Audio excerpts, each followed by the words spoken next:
سؤال بيقول: أنا سني 25 سنة، بعاني من أفكار كتيرة تعباني، مش عاوزة تروح خالص من تفكيري أو من أحلامي. بحلم بوالدي المتوفي تقريبا كل يوم، وأنا متضايقة لوفاته وأقعد أبكي بالرغم أنه متوفي من 12 سنة.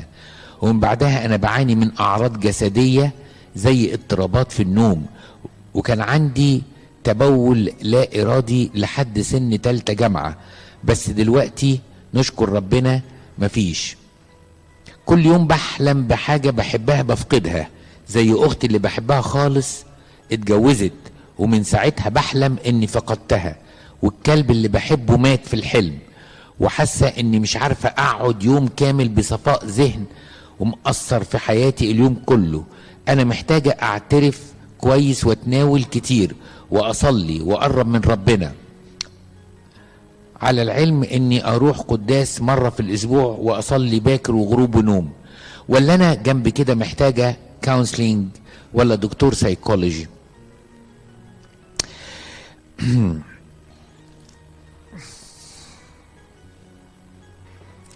انت بتقولي انك انت ليكي قداس وليكي صلوات منتظمة. طيب اب اعترافك اللي عارفك انت رأيه ايه؟ انا هقول رأي عام، بس رأي اب اعترافك اللي عارفك وقعدت معاه كتير وفاهم شخصيتك هيكون اصدق مني، فالكلام ده كلام عام. نمرة 1، في ناس بتقدر بمجهودها الذاتي تشتغل على نفسها وتعدل من سلوكها ودقتها. يعني انت بتعاني من اعراض ما، احلام كل يوم، بتقلقي في النوم كتير، حاجات زي كده. فواحد مثلا بيبتدي ياخد قرار: لا انا هصلي واسمع حاجه مبهجه قبل ما انام، حاجه كده ان شاء الله فاني شويه، مش هشرب شاي من الساعه 5 العصر عشان ما توترش بالليل، لان في علاقه بين الشاي والكافيين وبين الاحلام المزعجه. والناس طبعا في ناس نومها راسها تقيل ما بتكلمش عنها، بس في ناس اللي بتبقى قريبه من الانكزايتي او قريبه من التوتر والقلق، لو شربت شاي او قهوه بعد 4 5 العصر بتتعب. فممكن جدا واحد يكون من النوع ده. فالاول نجرب الحاجات البسيطه، ننهي يومنا بحاجه لطيفه، نمتنع عن الحاجات المنبهات اللي تقلقنا بالليل، اشتغل على نفسي شويه. ايه اللي انا بعمله كده؟ لا انا لا بنعمه المسيح مش هافكر الافكار دي ومش هحزن. ايه الحزن اللي انا فيه ده؟ لو ما نفعش اشتغل على نفسي هكون محتاج كونسلر. بس عندي مشكله الحقيقه، بعض الكونسلرز دراستهم بتبقى اكتر على المشاكل الزوجيه اكتر من التعديل السلوكي والشغل على الانسان. فاحنا بنبقى محتاجين كونسلر بتاع سايكولوجي بيتعامل ازاي مع الانسان وازاي يعمل له حاجه اسمها تعديل سلوكي. مش كل الناس بتعرف تعمل كده في الكونسلر. والكونسلر لو حس انك انت حجم الانكزايتي عندك اعلى من النصايح بتاعته، هيقول لك ممكن تروح سايكاتريك ممكن يديكي بعض الادويه اللي تساعدك شويه على النوم العميق بالليل. بنبتدي بحاجات، او يعني هم بيبتدوا بحاجات بسيطه قوي قوي ملهاش تاثير، وبتبقى فتره لغايه لما الجسم يرتاح ويبطل افكار التوتر دي. يعني ممكن يبقى فيه دواء بسيط، مش دواء من الحاجات العاليه اللي تاثر على المخ، لا بتبقى حاجات بتساعد الانسان بس كده انه ينام شويه. فنبتدي بالشغل على نفسنا، ثم لو لقينا كونسلر بيشتغل على التعديل السلوكي والافكار. نمره 3 هنبقى محتاجين دكتور نفسي تحت ارشاد برضه. واتمنى ان الدكتور نفسي نكون معروف عنه انه لا يبالغ في اعطاء الدواء. في دكتور نفسي يبقى عاوز يجيب نتيجه سريعه فيروح مغرق الايه اللي قدامه دواء. احنا عاوزين برضو في الحاله دي ممكن تبقي تيجي يا بنتي لو وصلنا لمستوى الدكتور النفسي وانا اقول لك تعملي ايه. حد بيسال سؤال بيقول، يعني هو بيقول لي ما تقراش السؤال علنا، يعني هو خطب وبعد ما خطب اكتشف ان في الانسان اللي هو خطيبها عندها شويه مرض وبتاخد دواء معين. اللي انا عاوز اساله، هل الدواء ده مستمر مدى الحياه ولا في الاتاك بس؟ دي نمره سؤال. نمره 2 انك انت تروح للدكتور اللي بيعالجها وتقول له وهي معاك او انت لوحدك باذنها، يعني تاخد اذن وتروح تقابل الدكتور تقول على الحياه الزيجيه ده هيأثر في التناسل، ده هيأثر في الاولاد والبنات، ده هيأثر في اي حاجه من الحاجات دي. لو الدكتور طمنك جو اهيد، ما الدكتور قال لك لا، اما في احتمال ما تقدرش تبقى ام، عيد تقييم الفكرة دي من اول وجديد. لكن انت بتقول انها انسانة رائعة وجميلة وطيبة وهادية وطوع، يعني فيها صفات كتيرة حلوة، وبالتالي يعني اسأل بس الدكتور عشان تبقى انت مطمن. صباح الخير، ده كاتبه الصبح مش مشكلة. انا عندي سؤال، هو لو في خطية معينة اتكررت كتير واعترفت بيها كذا مرة الاب اعترافي، وخدت عهد على نفسي مش هكررها تاني، وللأسف وقعت تاني فيها واعترفت بيها الاب كاهن تاني غير اب اعترافي، لان اتكسفت من نفسي قدام ربنا ومن قدام اب اعترافي الاساسي، كده ربنا يسامحني ولا لازم اقول لاب اعترافي؟ لا، سامحك خلاص، ما تعتليش هم، حتى لو رحت الكاهن تاني ما دام اعترفتي واعلنتي ندمك لربنا وقرالك الحل خلاص. سؤال،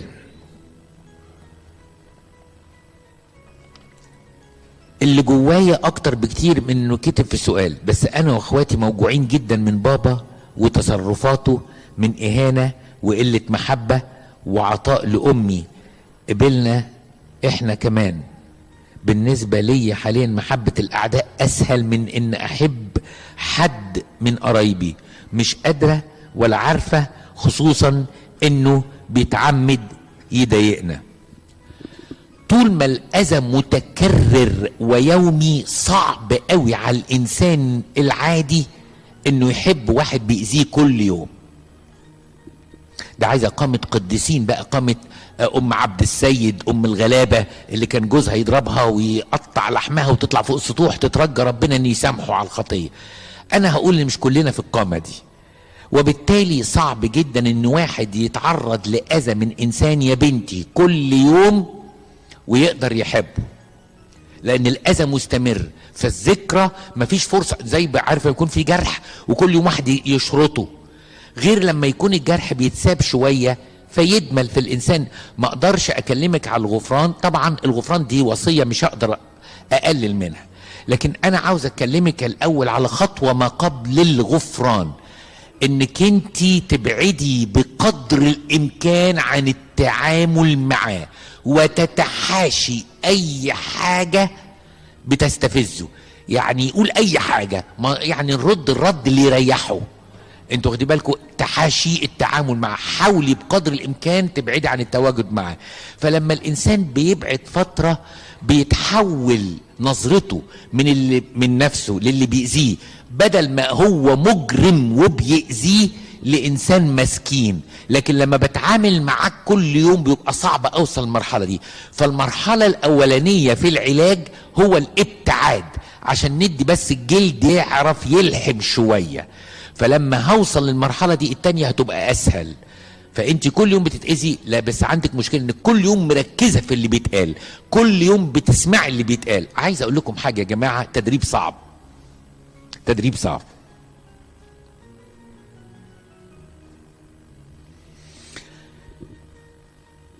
في بيت والدي زمان جبنا ساعة كده كبيرة قوي من الساعات اللي هي بتاعت الكبار والقصور وحاجة زي كده.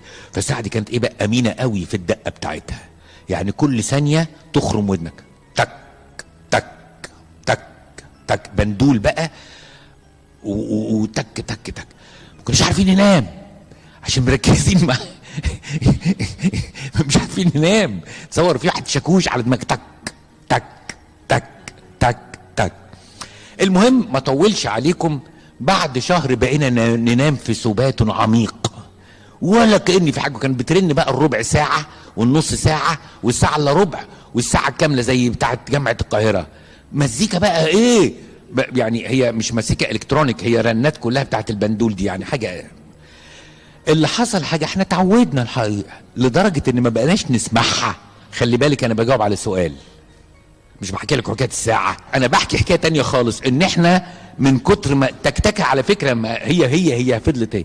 المشكله مش في كده بقى المشكله في الضيوف اللي كانوا يناموا عندنا.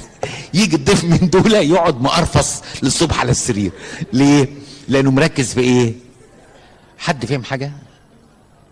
احنا ممكن لو ما ركزناش في اللي قدامنا اللي تعبنا، مع الوقت ما نحسش ان في تعب. اللي بيزود التعب على التعب مش الجرح نفسه، ان انا مركز في الجرح وفي اللي بيجرحني. كيب اواي، يعني طلع، ابعد ابعد ابعد. طبعا نسيتوا الاجابه وفكرتوا في الساعه. واحده بتقول انا بنت عمري 22 سنه، طول عمري مش محبوبه من ابويا وبيعاملني وحش، بيشتري الحلويات والاكل ويدخل ينادي اختي ويديها ويزعق فيا قدام الموجودين، فبقيت انسحابيه ومش واثقه في نفسي. بحاول اشتغل على نفسي، باخد كورسات واروح لمشيرين، بس برضه تعبانه. هو كمان ظلمني في الورث، كتب مبلغ معاه لاختي، وانا امي كتبت لي اللي قدرت عليه، لانها شايفه بعينها اني بتظلم، بس دايما كله بيجي عليا وبسمع كلام جارح كتير، لان يعني كاتبه بقى تفاصيل ملهاش لازمه. وبعدين اتعرفت على واحد من خلال جروب وبقينا صديق، انا اتعلقت بيه وكان حنين عليا وبيهتم بالتفاصيل وبيعاملني حلو كاننا اخوات، لحد ما كنا في رحله مع جروب، وفي وقت كنا لوحدنا حضني وكان عاوز يتجاوز اكتر من كده، بس انا صديته، وانا وقعت في صدمه من اللي عمله. لكن برضو انا بحبه، بس انا عارفه ان هو عنده مشاكل في البيت ومش ممكن يتقدم لحد دلوقتي. وابتدت عينيا تفتح واكتشفت ان هو بيحاول مع بنات تاني في الجروب انه يعمل علاقه. انا بحبه وبصلي له، بس بعدت عنه من كتر ما كنت بتخانق، وربنا كشف لي وفهمني حاجات كتير. ببعد عنه وبيزن عليا، الوضع مؤلم جدا، بيقول لي نرجع اخوات واصحاب، بس انا مش قادره، تعبانه وموجوعه وحاسه اني ضعيفه ومش مستحمله اشوفه. بحاول مع بنات كتير، مش قادره اشوفه، بيحاول مع بنات كتير. انا كمان محتاجه حد يسندني ويسمعني. بص يا بنتي، هو في اكتر من مشكله. المشكله الاولانيه قسوه الاب وتفريقه بينك وبين اختك، اللي حطك في هذا الاحتياج الشديد لشحاته اي عاطفه من بره. نمرة 2، انك انت حبيتيه وهو ما كانش بيلمح بحاجة وظروفه ما تسمحش، وبعدين هو تطاول، وبعدين ابتدى يزن وابتدى يطلب الحاجات دي تاني، وبعدين يقول لك طب خلينا اخوات، وبعدين ربنا كشف لك ان هو بيحاول كده مع بنات تانية. محتاجة ايه؟ شات داون، نقفل، بلوك، ديليت، ما اعرفش بتعملوا ايه عشان ماليش في الميديا، اي دي اكتيفيشن، اي حاجة اي حاجة، بس المهم ده لا. بلاش الضعف اللي جواكي يذلك، بلاش الضعف اللي جواكي يخليه هو يقوى عليكي ويساومك. مسيحك اللي جواكي اقوى، الروح القدس روح القداسة اعلى. امسكي في ربنا قوي وحبي ربنا قوي وانزلي اشتغلي. بلاش حتة البكاء على النفس وعلى الظروف وعلى الماضي وعلى بابا واختي، انسي ده. ده حاجة احنا محبوسين فيها في الماضي. ارجوكي اطلعي براها واشتغلي على قد ما تقدري في شغل، واشتغلي في خدمة، واشتغلي في تواجد في مجتمعات كنسية بقدر الامكان. لكن الانسان ده ما ينفعش طبعا ترجعي له. محتاجة، ربنا عارف احتياجك وربنا يسده في يوم من الايام. في واحد بعت جواب كبير قوي قوي، انا هقول اول عنوان: انا شاب متزوج من 5 سنوات وعندي طفل 4 سنوات ادرس بالاكليريكيه. كاتب بقى جواب كبير قوي، ما اقدرش اقراه في اجتماع زي ده، بس انا هقول لك حاجتين. انت قلت عاوز رايك. رايي، انت بتقول الناس كلها ظلمتك وطردتك من الخدمه. انا سمعت من طرف واحد اللي هو انت ما سمعتش منهم هم اللي انت عملته. نمره 2، اب اعترافك المفروض ده اكتر واحد فاهمك وهيقول الحق. فانت ما عندكش غير حاجتين بالنسبه لمشكله الخدمه والكنيسه: اب اعترافك. بالنسبه لمشكله اللي بينك وبين زوجتك، المجلس الاكليريكي، تروح تكتب تقرير وتاخد ارشاد، لان طبقا للي انت كاتبه صعب قوي قوي انها تعمل لك محضر وترفع عليك 5 6 قضايا عشان تسجنك. ما اعتقدش ان نقدر نكمل بالصوره دي. فارجوك روح للمجلس الاكليريكي. مش معنى كده بقول لك ديفورس او طلاق او انفصال، انا بقول لك تروح مجلس الاكليريكي، تفتح ملف وتاخد مشوره المجلس الاكليريكي في الحاله دي. لان لازلت بقول اسف، انا بسمع من طرف واحد، فاجابتي هتبقى مغلوطه وتستخدمها انت بصوره تانية.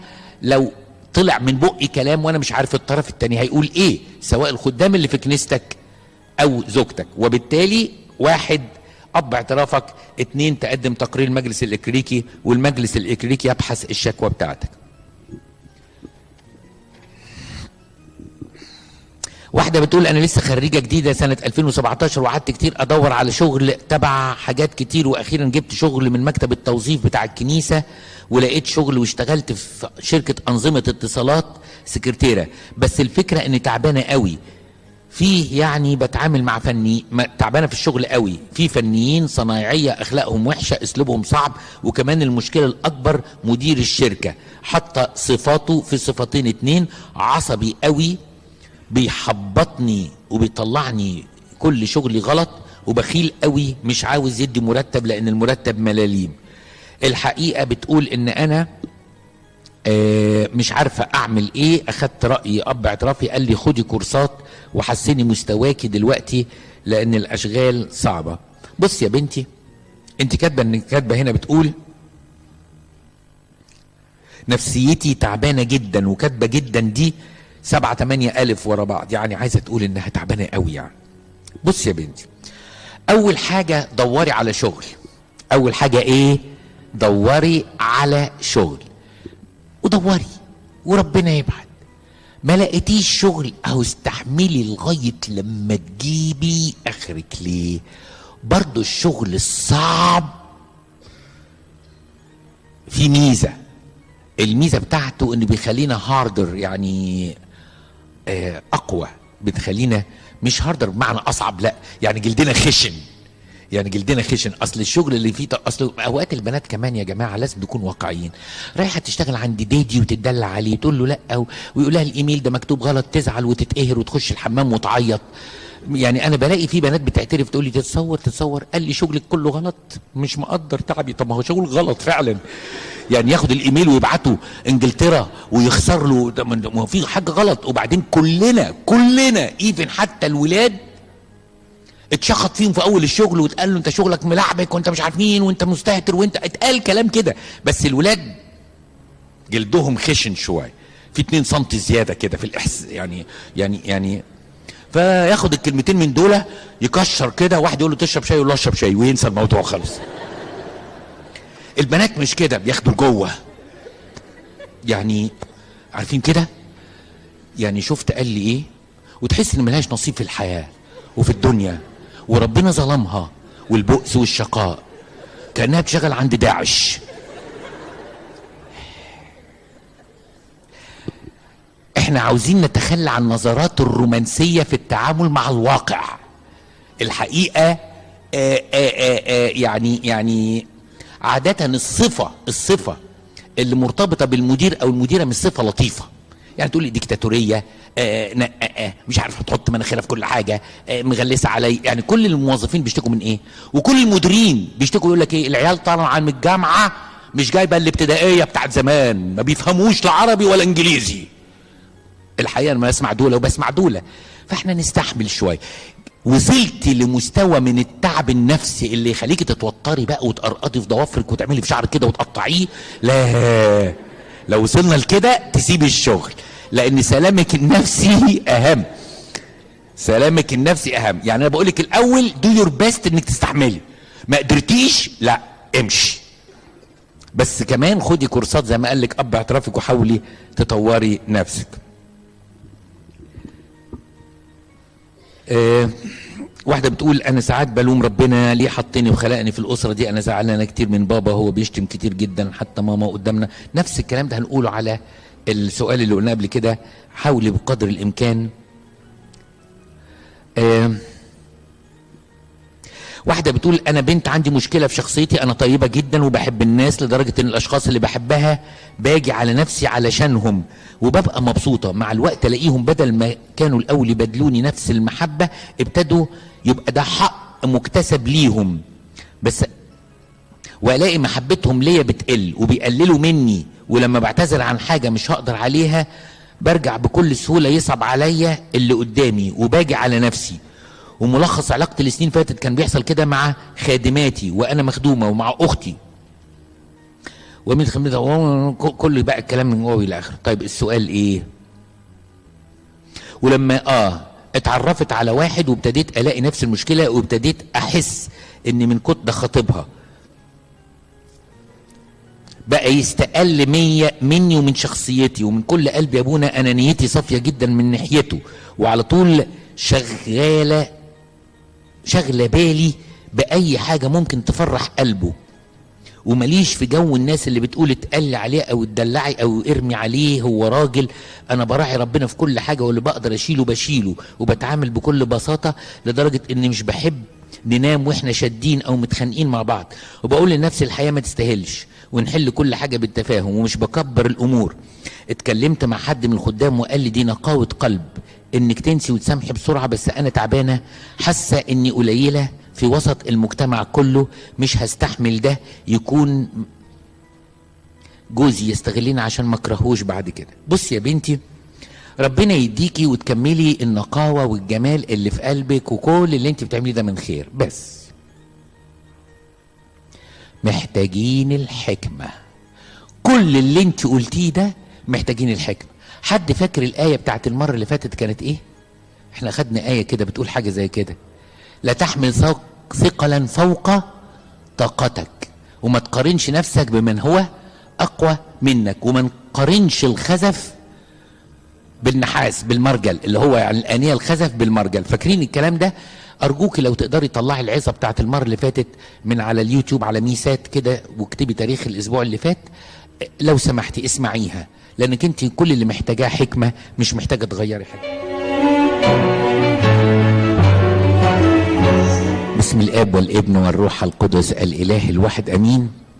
استكمالا للموضوع اللي قلناه المره اللي فاتت بتاع لا تحمل قدرا او ثقلا فوق طاقتك، فكرني ان عاوز اتكلم على حاجه قريبه.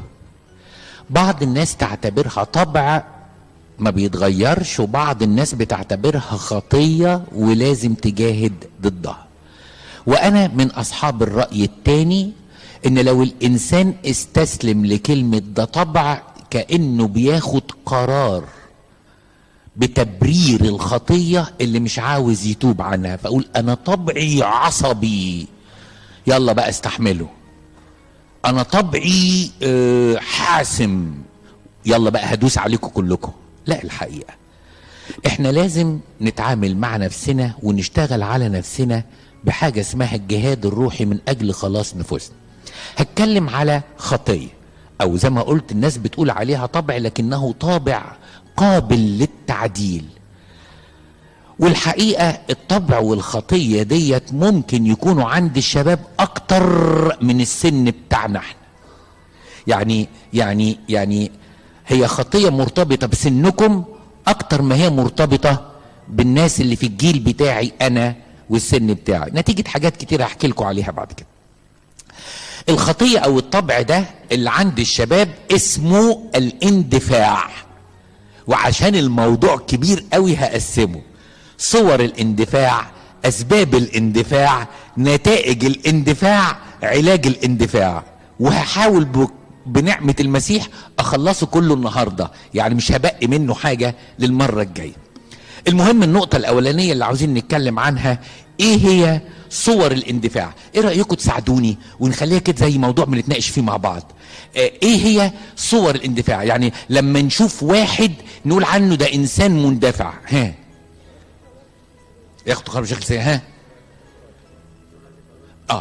اول حد قال هنا سرعه الرد عجبتني قوي، حاجه اسمها مقاطعه المتكلم. اول صوره من صور الانسان المندفع، يعني في وسط ما هو بيتكلم تلاقي واحد ايوه مش عاوز تقول كده يا ابني، مش عايز اقول كده، انت مش عايز اقول كده. في ناس كده تلاقيها بتتكلم في بقك مش في ودنك، يعني وانت بتتكلم هي بتتكلم. يعني ايه بتتكلم؟ يعني تقول له، هو مثلا يقول لك على فكره اصلا انا النهار دول مشدود قوي، طبيعي عشان ده وقت امتحانات.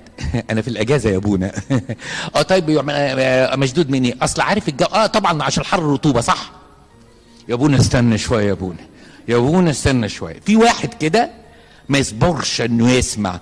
فاول صوره من صور الاندفاع هو انك انت بتقاطع المتكلم في الكلام. ايه الصوره الثانيه من صور الاندفاع؟ حاجه اسمها الاندفاع في الوعود، ودي قلناها قريب. يعني ايه اندفاع؟ وقلنا بتزعل الولاد من الاباء كتير قوي. واحد مندفع في وعوده، واحد مندفع في ندوره. يعني تقول ايه مثلا؟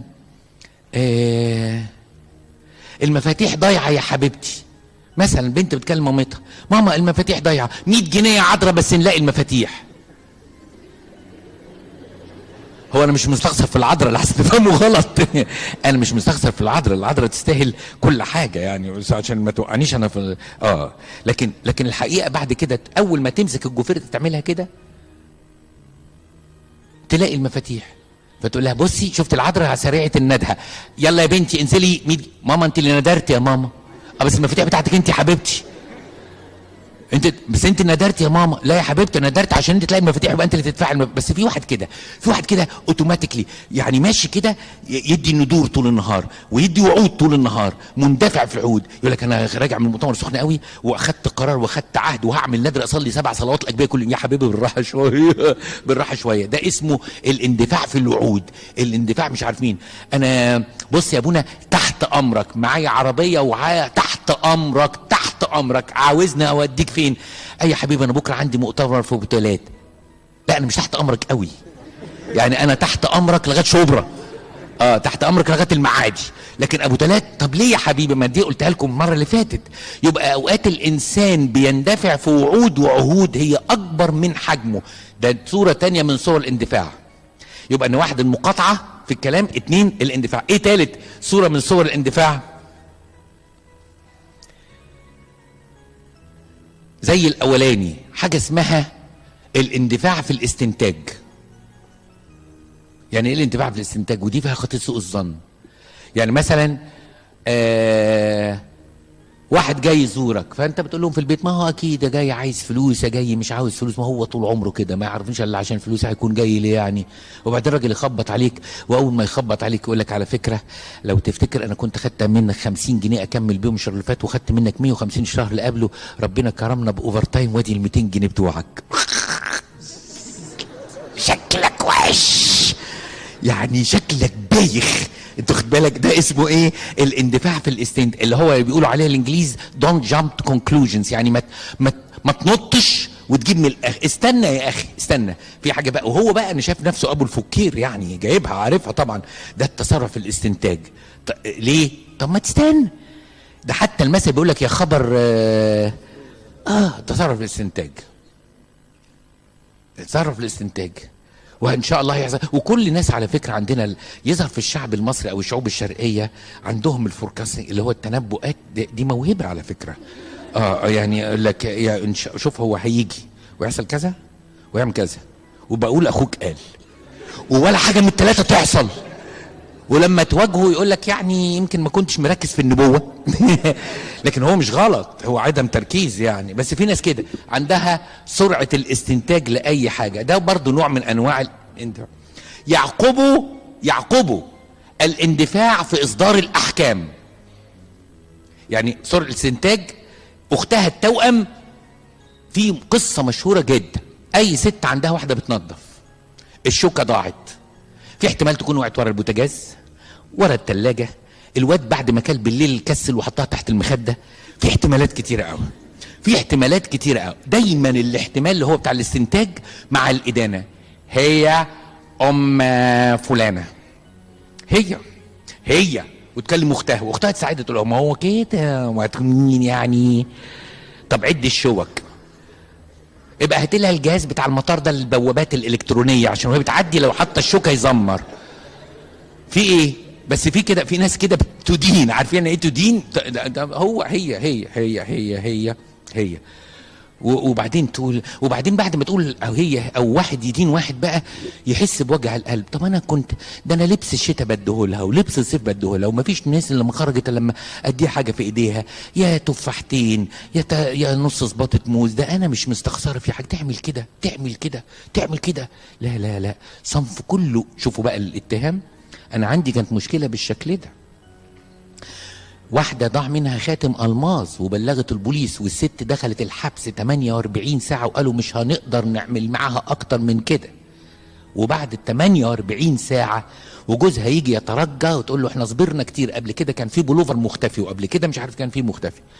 بعد كده وبعد ما الست دي بقت تعيط وتقول انا ما خدتش كل حاجة، اكتشفت هذه السيدة الخاتم بعد ما كانت طردتها بشهر ولا 2 محشور ما بين خدادية ومخدة ولا مخددية وكنبة حاجة كده مش فاكر يعني. جت ضميرها تعبان جدا على اللي عملته، ده اندفاع. طب نتحرى، طب نتأنى، طيب نتحاول نتأكد قبل ما نصدر اتهام. بس في ناس كده مندفعة وتصدر الاتهام، تقول له مش فلانة اتخانقت مع فلان، ما هو لفلان كذا، وهي الله يكون في عونها.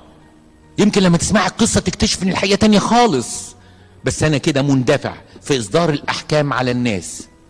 رحت لابونا وطلبت اتكلم معاه في 5 دقايق، طبعا لا قابلك ولا عبرك، ما انا عارف ابونا ليه ناس.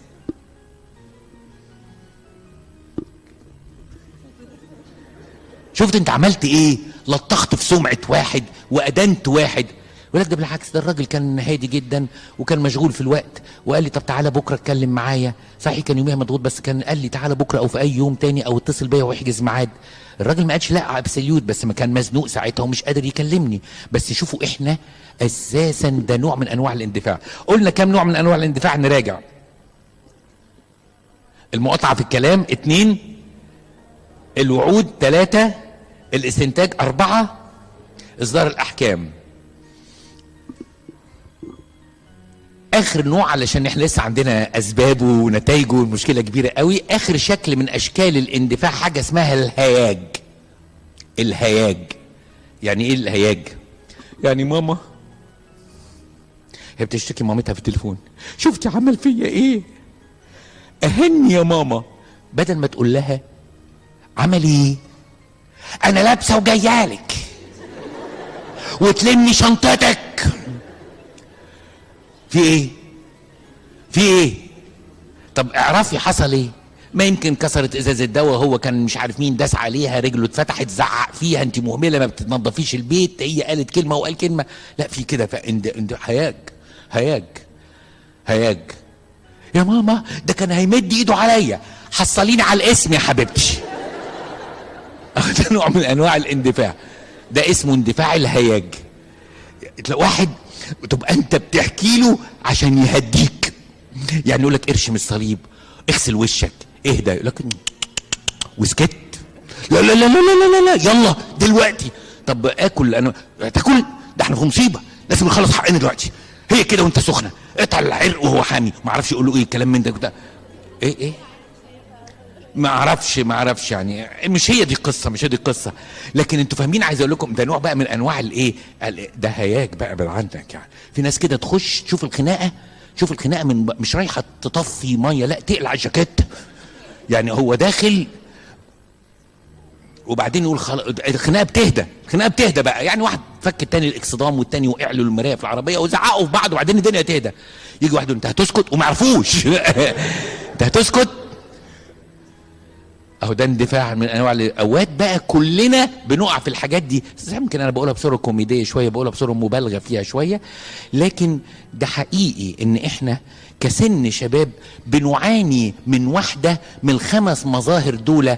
ممكن تعاني من 2 منهم، 3 منهم، ال5 على بعض، كل واحد وشخصيته. بس احنا مش جايين نقول اعراض الهياج او اعراض الاندفاع ايه، احنا جايين نتكلم على اسبابه ونتائجه وعلاجه. عشان كده هنتنقل للسؤال التاني. اسباب الاندفاع ايه؟ اسباب الاندفاع ايه؟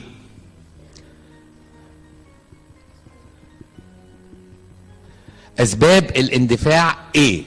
لا مش راس. اول حاجه كلهم حاجه عدم الحكمه. انا هقول دي انا هجيبها في العلاج، بس اللي انت قلته صح. بس انا هقول اول حاجه تخلي الانسان يندفع عاده العاطفه. الانسان العاطفي غير الانسان العقلاني. الانسان العاطفي البيز بتاع شخصيته ان بسرعه. اكبر دليل على كده في الاندفاع ولد في تانية جامعه معجب في بنت معاها في تانية جامعه، لا انا بدرسك طول سنه اولى، دراسه سنه اولى، وبعد ما اتاكدت من مشاعري قلت افتحك في الموضوع. الحقيقه انت مش حاسه، هي برضو زيه حاسه. وابتدت تبقى مشكله. اهو ده نوع من انواع الاندفاع. طب البيت ان شاء الله شكلهم ايه؟ طب يعني انت عندك شقه وجاهزه؟ طب انت عندك شغلانه وضامنها؟ طب انت عندك دخل وعرفته؟ لا لا لا لا. ما دام كل اجاباتك لا باي وش رحت تقول للبنت معاك في تانية جامعه، يعني بدرسك طول السنه اللي فاتت وصليت وحطيت اسمنا على المسبح 3 مرات وحاسس ببركه ربنا والقديس موسى الاسود. مش عارف ليه موسى الاسود جت معايا كده وخلاص. كلهم حبايب الحقيقه. طيب وبعدين وبعدين اندفاع ده ولا مش اندفاع؟ يقول لك العاطفه عمياء. الاندفاع في كل حاجه. واحد عاطفي قوي ممكن يتنصب عليه. يعني اقول لكم حاجه، ما انا هقول لكم بقى يعني ايه الاندفاع مع الايه، مع الاندفاع مع العاطفه. انا مره من المرات كنت ماشي يا ولاد، وكان معايا ولد من ولاد الكنيسه هنا راكب، هو اللي سايق العربيه.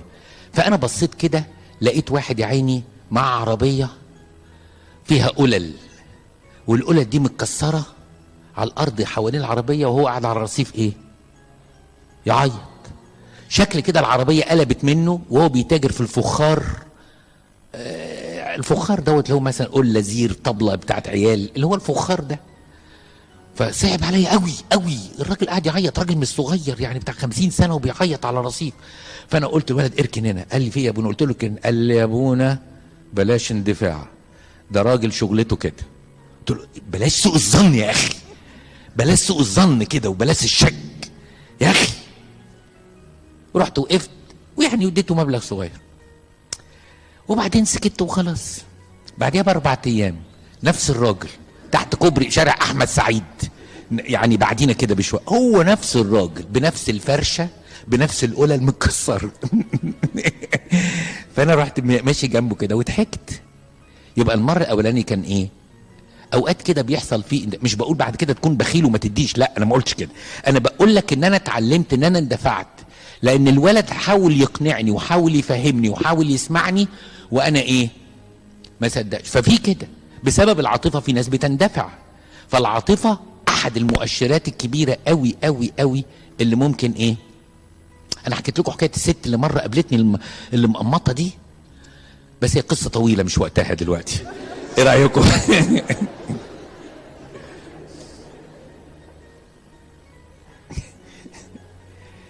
ان نمره 1 العاطفه. نمره 2 تخلي الانسان يندفع حاجه اسمها، هقول اسمها بس علشان ايه تفتكروها، حاجه اسمها مش عارف ايه، الشخصيه المستعجله اللي عاوز يخلص. مستعجل يعني شاف اعلان هو عاوز يشتري ساعه انتي مش عارف مين، انتي ووتر بروف مش عارف، انتي شوكس مش عارف مين. لا شاف ساعه كده في برنامج من اي حاجه من اللي تطلع كده موبايل اعلانات، انت واخد بالك. وهو كان نفسه يجيب ساعه، وبعدين لقى ساعه دي ب1000 جنيه وهو معاه 880 جنيه وخلاص استحوذت عليه الفكره. انتوا واخدين بالكم خلاص، يعني بعد عنكم بقى مسلوب الاراده وبتزن عليه، وكل شويه يفتح يبص عليها، وكل ما يبص عليها تزن عليه اكتر وهو مش قادر. وبعدين تخيلها في ايده، وبعدين اجيب المينا الغامقه ولا المينا طب انزل اشوفها، طب اجيبها، طب اعمل ديليفري، طب استلف ال 150 جنيه الباقيين. في ايه؟ الساعه مش هتطير ولا ايدك هتطير ولا الدنيا هتطير. طب ما تهدى شويه. في واحد مستعجل، المستعجل ده مندفع، والمندفع ما بيفكرش. لان القصه دي حصلت بجد بجد. واحد شباب حلو قوي قوي بس من الشخصيه دي، حته اوفر FM ريسيفر بيشغل 4 مايكات ات ذا سيم تايم، شايفين موجود في السايت الفلاني على الانترنت ب 6800 جنيه. روعه. انتوا عارفين في اوروبا ده بكام؟ ضعف الثمن ده. ده الاول مره تبقى في حاجه في مصر ارخص من بره، يعني اولموست 7000. وجابه فرحان واشتراه وجربه واشتغل وكسر كل العلب وكل الفوم اللي حواليه وبهدل كل حاجه. وبعدين واحد جاله قال له على فكره ده نفس الجهاز اللي بتاعنا جايبينه للكنيسه عندنا ب 4200. بعد عنكم قطع نفس. قال له لا اكيد مش 4 FM. قال له 4 FM CD DVD TSAT مش عارف مين ايه بتاع اي بتاع. قال له مش هو ده صورته؟ مش هو ده صورته؟ هو بالظبط. انت جبته منين؟ اصل احنا جبناه من المحل الفلاني اللي في السوق اللي في باب اللوق. انت جبته منين؟ جبته بكام؟ انت اللي طلعك النهارده ليه اساسا؟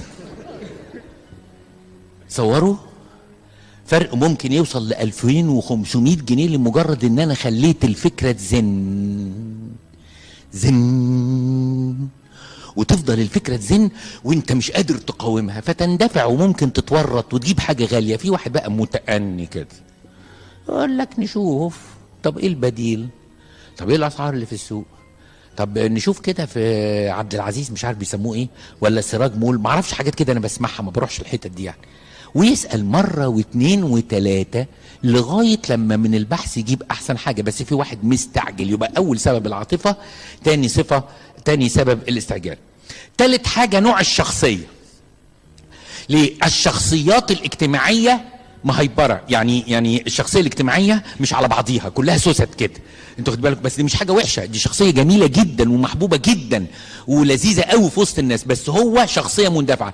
احد سمات الشخصية الاجتماعية انه مندفع، يعني تقول له بس الفكرة من بعيد يلا دلوقتي، زي اللي مستعجل، بس هو دي ايه، على خروج، على فسحة، على اي حاجة، يلا شايفين بتاع، وياخد مسؤوليات كتير قوي، ويحسسك لما تشوفه انه يعرفك من 30 سنة وانت تحس فيه انه بقى صديقك الصدوق في ساعة. كان فين ده يا رب قبل كده؟ وبعديه بساعة بخار ظهر قليلا ثم اضمحل، زي ما بيقول لك الكتاب المقدس. طلع كده سحابة عابرة، سحابة صيف. وبعدين بقى يعني دي شخصية الحقيقة مندفعة. فلما بتتعامل مع شخصية اجتماعية يعني ما تعتمدش قوي على وعودها، لانها ايه،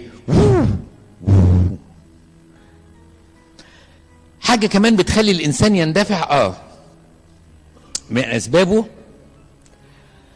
عدم الحكمة، تقليد الناس. بس دي احنا قلناها المره اللي فاتت، لما واحد بيبقى عاوز يهاجر زي الناس اللي هاجرت، لما تقارنش نفسك بغيرك، فمش هطول دي. لكن طبعا سبب من اسباب، وعشان كده قلت لكم ان الطبع والخطيه دي بتاعت سنكم اكتر من ايه، مني انا. يعني في الاول لما انا كنت مثلا اقول لكم حاجه بصراحه، وانا كاهن صغير، في فرق بين الكاهن الصغير والكبير. الكاهن الصغير اكثر نشاطا، اكثر تواجدا في وسط الشباب، بس الكاهن الكبير ابطأ بس اسرع. هتقولي ازاي ابطأ بس اسرع؟ لان عنده حكمة اكتر. يعني مثلا انا فاكر مرة احكي لكم بين الفرق بين الكاهن الصغير والكاهن الكبير. ابونا انطونيوس امين الله ينايح نفسه كان امس الكنيسة واكبر كاهن عندنا. انا مرة من المرات جالي تليفون، ايام بقى قبل الموبايلات، يعني جالي تليفون كده صحاني الساعة 1:30 تقريبا، ابونا الحق جريمة هتحصل دلوقتي، لازم تيجي دلوقتي، لازم تيجي. ومش عارف الصوت طالع من الحمام، وفي صدى، وفي حد مقفول، وفي باب بيتخبط عليه، وفي كلام كبير قوي قوي، مش عارف اعمل ايه، يعني مش عارف اعمل ايه. طبعا ايه، لبست ونزلت جري، هلحق جريمة، السكينة في المطبخ والست في الحمام وكل بصطلي طول السكة يا رب يا رب يا رب ما يلحق يفتح الباب قبل ما اجي عشان ننقذ المشكلة. رحت وقعدت معاهم لغاية 4 الصبح ورجعت.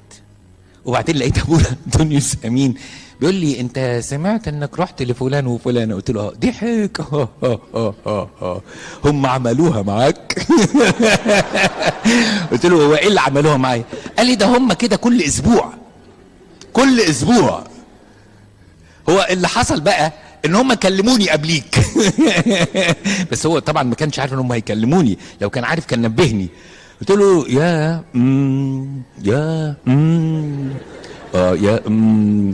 طب الصباح رباح تعالوا لي على الكنيسه بكره الساعه 10. بس يا ابونا خلاص يا حبيبي عشان انام واعرف اقابلك الساعه 10. وقفلت السكه. انت بقى ايه، في اوقات كتيره قوي الحكمه بتيجي، مش بقول على فكره في كل وقت المفروض الانسان يعمل كده او يعمل كده، ما هو الحكمه برضو ان في حاجات ما تستناش عليها وفي حاجات ما تجريش وراها، فاهمين؟ دي الحكمه. فتعلمت بعد كده. هو بقى قعد معايا قعده لان صعبت عليه، يعني قاعد من 1:30 لغايه 4 الصبح معاهم والمشكله ما اتحلتش يعني. فهو قال لي قال لي لازم تعرف يا ابونا ان في حاجات لازم تنزل في التو، وفي حاجات تأجلها اسبوع لما الناس تهدى، وفي حاجات ناس هتفضل طول عمرها كده. قول كلام طيب لان ما حدش فيهم ناوي يتغير ولا يحل مشكله. فطبعا الاندفاع قل ولا ما قلش مع العمر؟ كل واحد بيبقى جاي حاسس ان مشكلته لازم دلوقتي يا ابونا، لازم دلوقتي يا ابونا، ولازم تسمعني، انت عارف فيها ايه، الحقيقه ما فيش حاجه كده. لما بتهدى كده بتحس ان كل حاجه ممكن تتاجل يوم اتنين. ايه اللي هيحصل؟ مش معنى كده تكون مش متكاسل او متباطئ، لان في حالات ما ينفعش. يعني واحد بيقول لي يا ابونا لو سمحت في واحد في المستشفى عنده نزيف دلوقتي ومحتاجين فصيله دم ممكن يا ابونا تعلن لنا في اجتماع الشباب دلوقتي؟ اقول له يا حبيبي يوم الحد الناس بتيجي اكتر، قول لهم بس في المستشفى يمسكوا كده الجرح شويه، يعني الدكتور يفضل ضاغط عليه لغايه لحد الصبح، وانا ان شاء الله ابعت له واحد يطلب. لا، يبقى في حاجه لازم اكون مستعجل فيها، مش عشان بتكلم على الاندفاع تموت المواضيع، لا، في كده وفي كده. بس بقول لكم ان احد اسباب الاندفاع هو نقص الحكمه. من احد اسباب الاندفاع كمان الثقه الزايده في النفس. فانا دايما شايف نفسي صح، فواحد يقول لي حاجه اقول له هو نعمل كذا كذا كذا. طب يا ابونا احنا ما سمعناش الراي الثاني. ثقه، انا ابونا عارف كل حاجه. شايفين الثقه في النفس؟ واحد شايف انه اذكى من كل اللي حواليه، واحد شايف ان هو فاهم كل حاجه، فعنده سوء الظن وعنده اصدار الحكم السريع اللي احنا اتكلمنا عنه في صور الانفعال، فهو شايف كل حاجه صح. اسمع اللي بقول لك عليه يا ابونا، الناس دي اساسا مش لاقيه تاكل. انا دخلت البيت لقيت العيال جعانين بياكلوا جزر عشان يملوا بيه بطنهم. صدقني يا ابونا هم مش محتاجين المصيف، هم محتاجين ياكلوا. لا بس انت في كده، في ناس بتبقى واثقه في رايها قوي، واللي واثق في رايه ده بياخد قرارات من غير ما يرجع لحد، ومع الوقت ممكن قرارات تبقى غلط لانه من كتر ما وثق في نفسه ابطل كل المشيرين اللي حواليه، فبقى يندفع في قرارات خاطئه. احنا قلنا ايه النهارده؟ قلنا صور الانفعال وايه تاني؟ واسبابه. تعالوا بقى نشوف نتائجه. ايه نتائج الانفعال؟ نتائج الاندفاع. واحد مندفع واكتشف بعد كده انه كان مندفع. اول حاجه ايه؟ الندم. يعني تفتكروا اللي اشترى الساوند سيستم ب 7000 و 6700 جنيه لما عرف انه ب 4200 جنيه او 4700 جنيه ما ندمش؟ ده طبعا ندم وضميره بقى يكويه لانه كان مندفع. فاول حاجه الندم، لان طبعا لما خلي بالكم قايين اندفع بالرغم من تحذير ربنا وقتل اخوه، ما ندم. لما عيسو علشان طبق عدس وكان جعان اندفع وكل طبق العدس ومضى على التنازل عن البكوريه، ما ندمش بعد كده. ده بيقول لك طلبها بدموع بس اتس تو ليت خلاص. فاول حاجه بيعاني منها المندفع هو الندم. ده الندم ده كويس لمعناه انه هياخد باله ما يندفعش. ده في واحد بقى ما يندمش، يندفع ويغلط، ما يندمش ويغلط المجتمع ويغلط الناس اللي ما وقفتش جنبه وما سقفتلوش، كلهم حذروه وهو ما سمعش كل واحد. بس كون انه ندمان دي في حد ذاتها علامه كويسه انه مش هيكرر الغلط تاني. يبقى اول نتيجه من نتائج الاندفاع هو الندم. ايه تاني؟ اتفضل. يعني ايه الاحساس بالمسؤوليه؟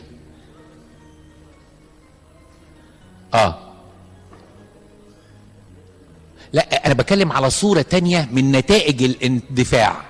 يعني انا كنت مندفع فاول حاجة ندمت. ايه تاني؟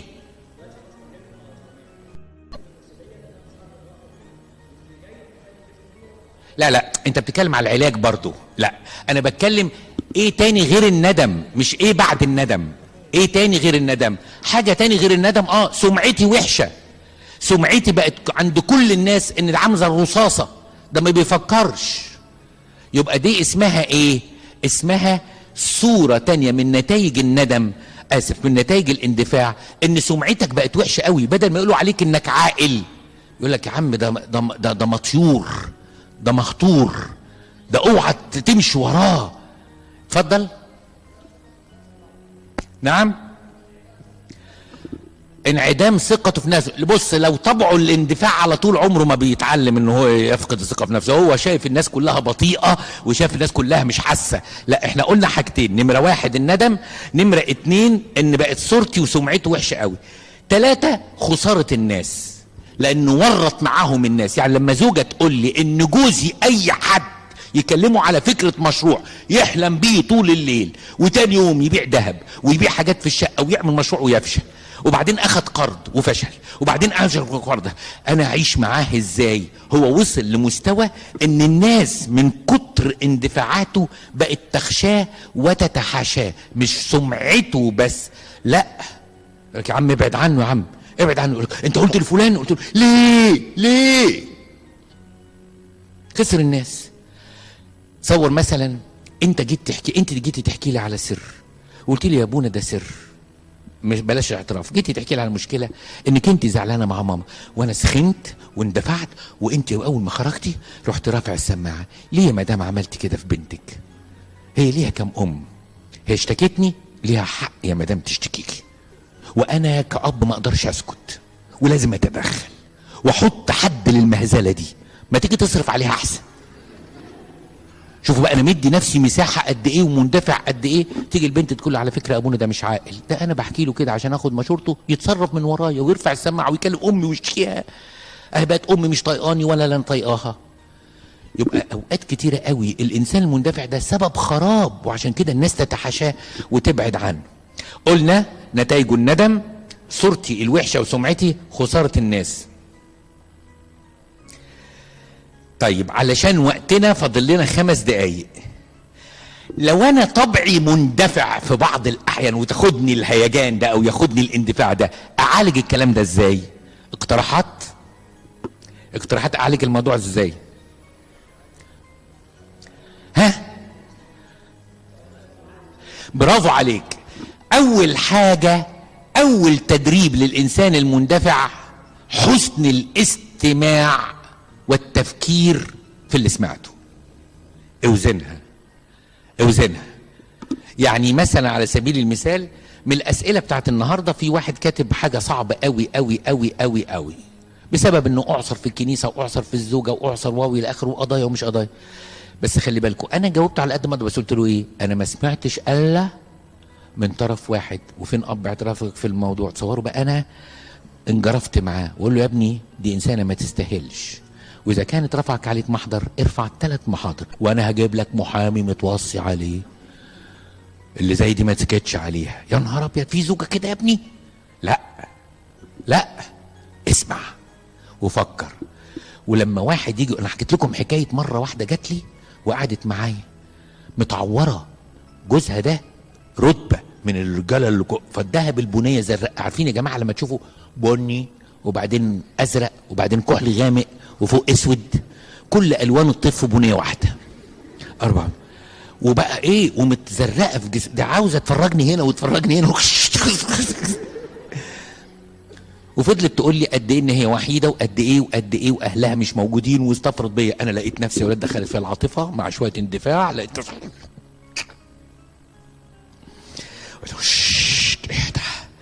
اهدى. اول ما جه الراجل فبقول له انت مديت ايدك، بس ربنا يعني بعد حكمه يعني، فبقول له هي عملت فيك ايه عشان انت تعمل فيها كده؟ فرد عليا يقول لي انا، هو ما شاء الله يعني